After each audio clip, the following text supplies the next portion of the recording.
Hey guys, today we are going to see about configuring basic eigrp with IPv4. First, let's see what is an eigrp.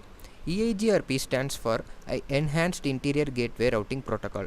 It is a network protocol that lets routers exchange information more efficiently than with earlier network protocols. EIGRP evolved from IGRP, and routers using either EIGRP and IGRP can interoperate because the metric used with one protocol can be translated into the metrics of the other protocol. EIGRP can be used not only for Internet Protocol networks but also for AppleTalk and novel networks. Using EIGRP, a router keeps a copy of its neighbor's routing tables. If it can't find a route to a destination in one of these tables, it queries its neighbor for a route, and they in turn query their neighbors until a route is found. When a routing table entry changes in one of the routers, it notifies its neighbor of the change only. To keep all the routers aware of the state of neighbors, each router sends out a periodic hello packet. A router from which no hello packet has been received in a certain period of time is assumed to be inoperative. Now let's see how to configure the EIGRP. This is a given topology diagram in which we want to configure. We have configured the given topology diagram into the Cisco Packet Tracer app. And now to configure for the basic EIGRP, we need to follow certain syntaxes.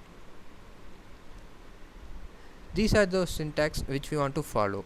In all the routers, first we want to go and give this command router EIGRP space autonomous system number. This autonomous system numbers varies from 1 to 65,535. Since we are using a single path EIGRP, we have given a same autonomous system number throughout our configuration. And after giving the router EIGRP1, we need to give the network address of directly connected network addresses which are directly connected to that router along with its wildcard mask. For example, to this router 16.1.0, 16.3.0 and 10.4 are the directly connected networks, and similarly for this router these three 10.8, 10.4 and 1.0. So we have to configure based on the neighboring networks of the particular routers.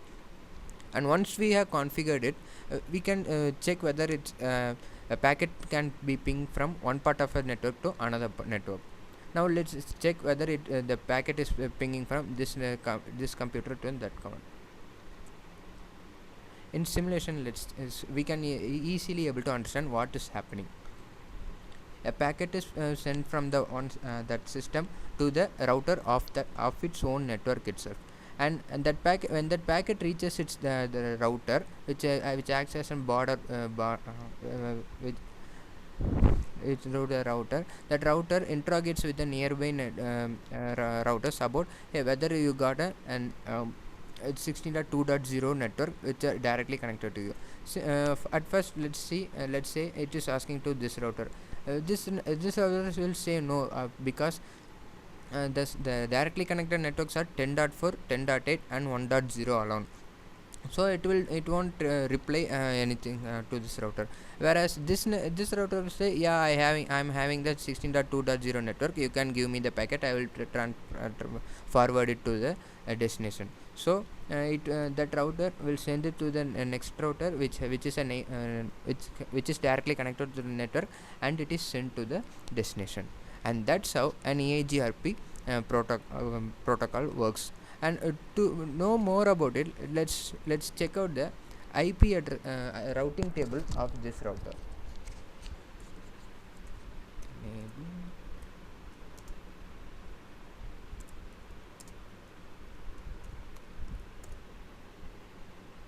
if you can see here, the 172.16.2.0 network is not directly connected to this router, but